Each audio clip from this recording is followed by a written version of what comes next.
Praise lord. దేవునికి స్తోత్రములు. హల్లెలూయా.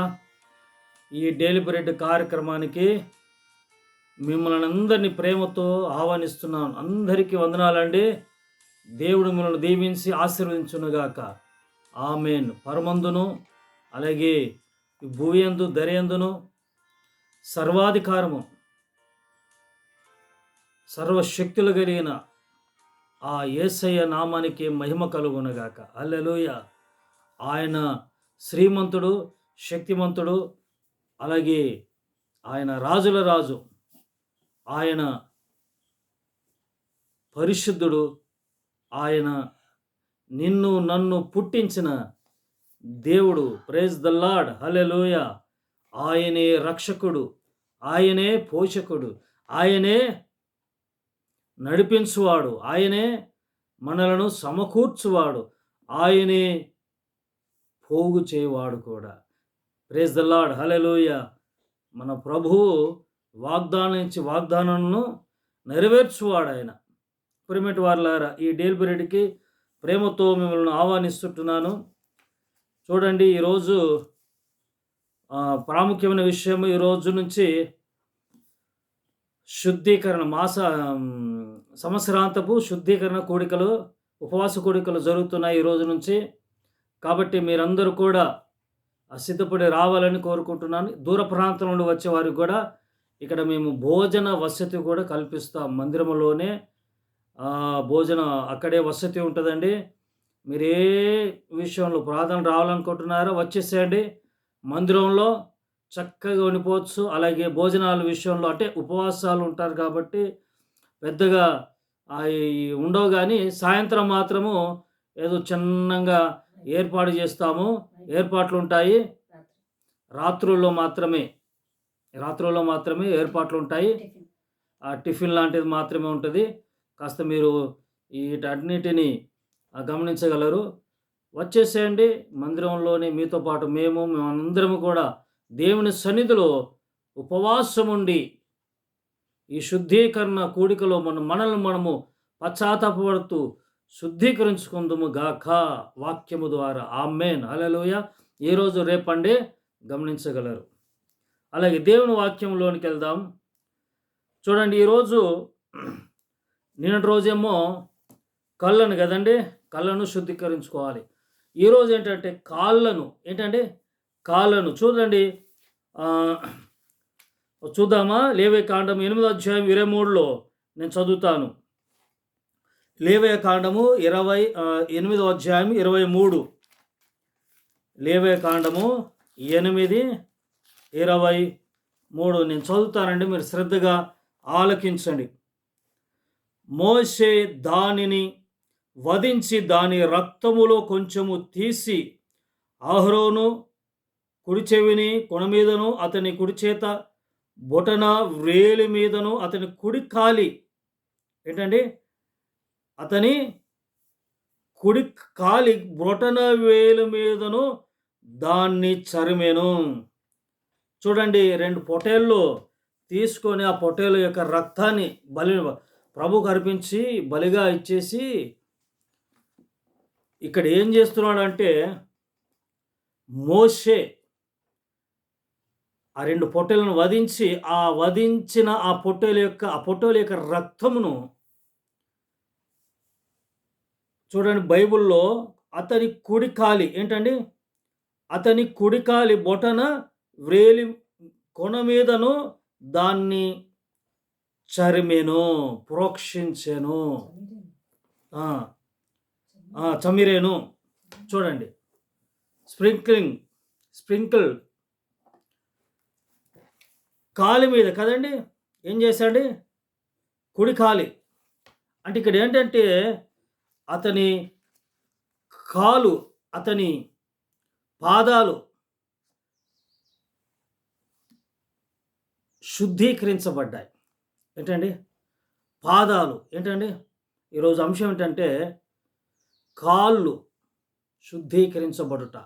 కాళ్ళు అనేసరికి చూడండి, కొన్ని కాళ్ళు అయితే అవి మామూలు ఇంటి పట్టున ఉండవు. కొన్ని కాళ్ళు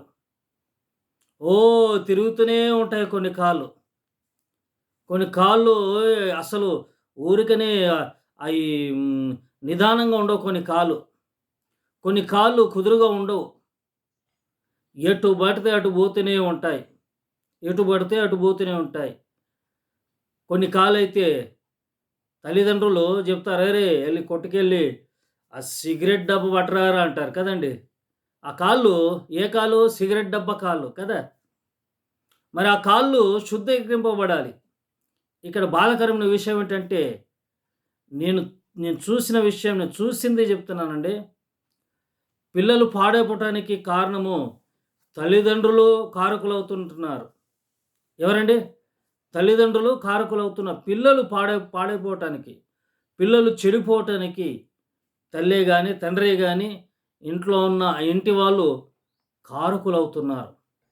అయితే మొట్టమొదటిగా తల్లిదండ్రుల యొక్క పాదాలు, వాళ్ళ పాదాల మీద రక్తము ఏంటండి?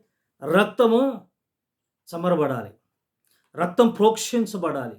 రక్తం ప్రోక్షించబడితేనే అది ఆ పాదాలు, ఆ బొటనవేలు, ఆ పాదము శుద్ధీకరించబడుద్ది.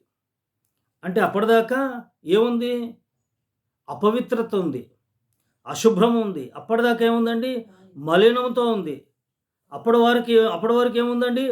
అంత పాపంతో నిండుకొని ఉందనమాట.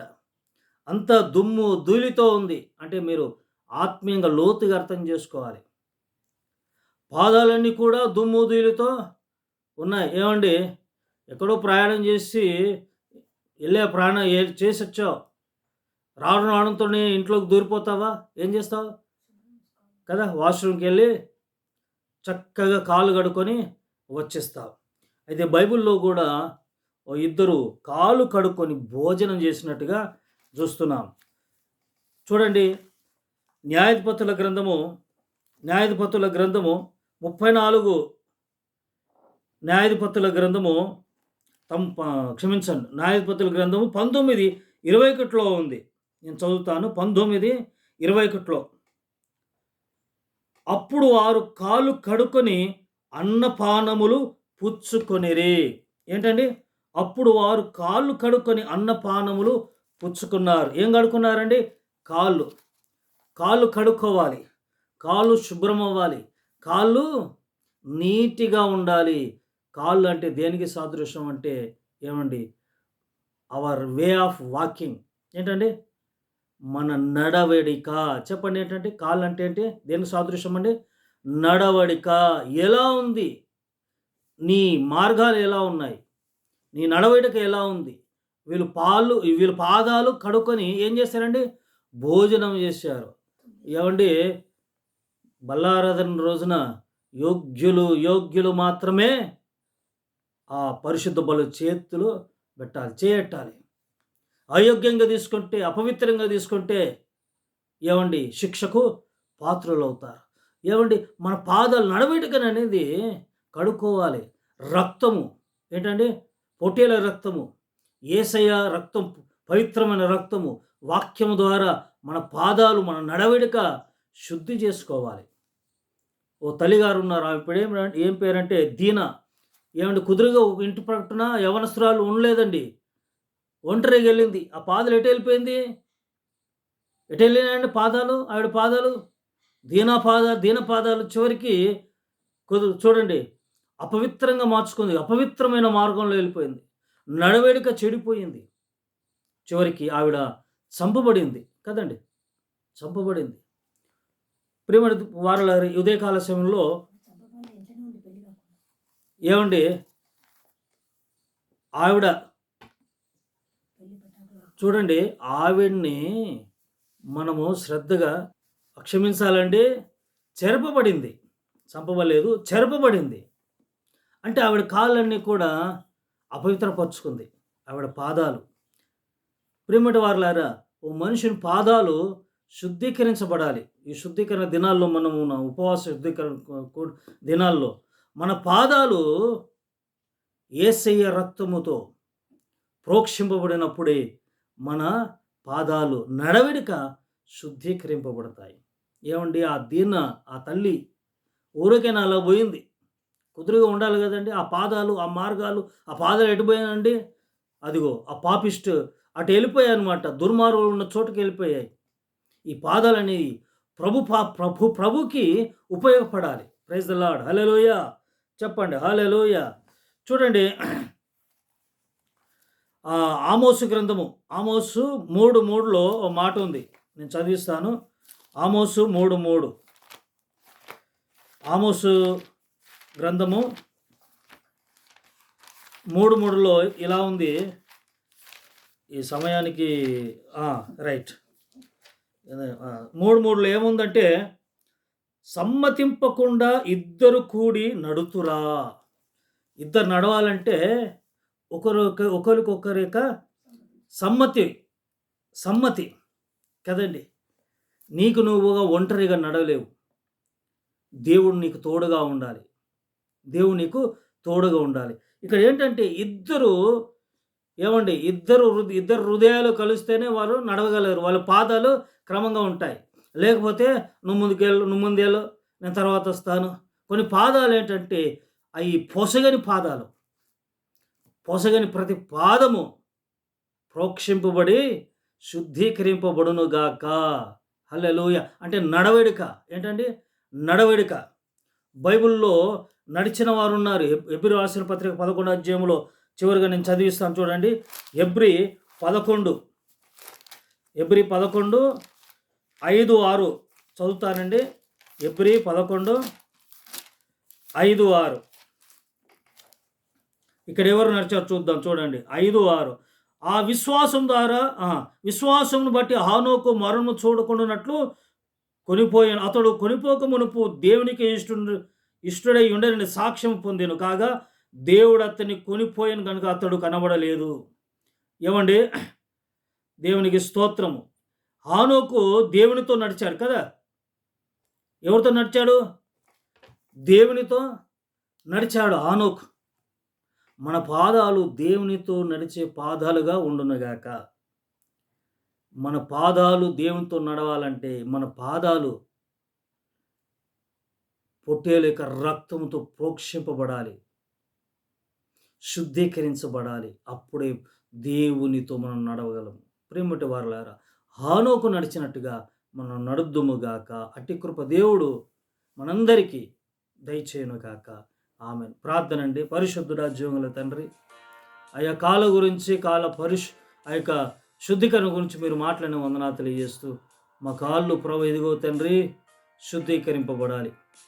అయ్యా అహరోను ఏమాత్రం కూడా ఇదిగో తండ్రి పాదము బొటన వేలి మీద ప్రభా ఆ రక్తము చెమరుకోకుండా ప్రభు ఇదిగో తండ్రి అతడు ఈ యాజకత్వం చేయకూడదు. అయ్యా ప్రభువానికి స్తోత్రం. మేము కూడా మీకు ఇష్టలుగా మేము ఉండాలంటే మా పాదాలు శుద్ధీకరింపబడాలి. ప్రభువానికి స్తోత్రం. మేము విశ్వాసంలో బలంగా ఉండాలంటే, ప్రభా పరిశుద్ధంగా మేము ఉండాలంటే మా పాదాలు, మా నడవడిక సరైనదే ఉండున్నట్లు కృప చూపమని యేసు నామమున ప్రార్థించి వేడుకుంటున్నాను తండ్రి. ఆమేన్. God bless you all.